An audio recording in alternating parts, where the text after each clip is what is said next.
So I do about 300 to 400 total joints a year, and that volume is lower than it used to be. I'm more selective these days. But on the knee side, on the total knee side, there's a lot of interesting things happening in that field today. And in particular, there's a surgical technique that we call kinematic alignment.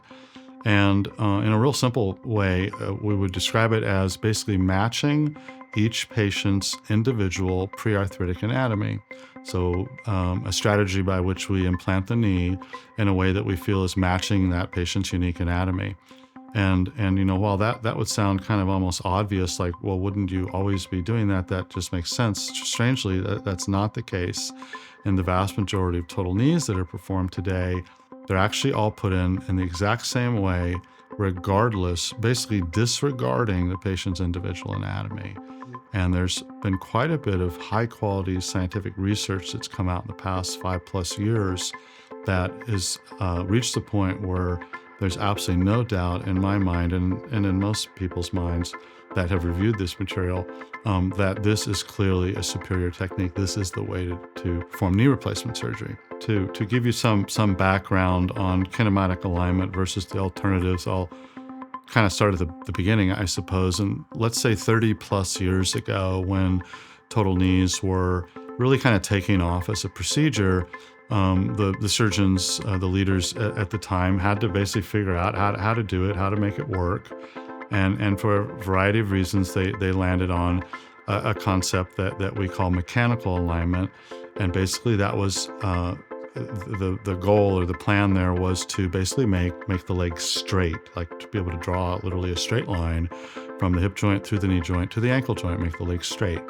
And that worked primarily due to the design of the implants available at the time.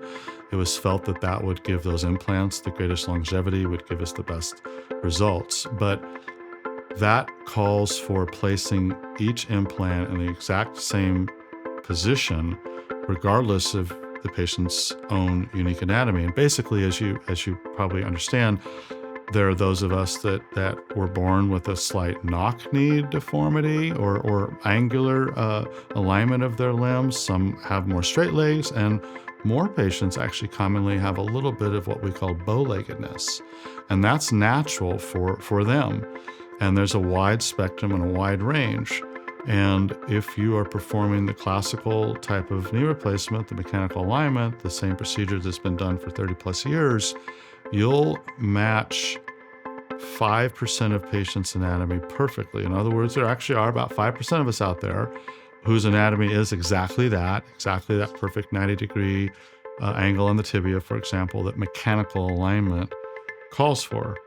But the other 95% of patients, their anatomy is not matched with total knees as they are most commonly performed today.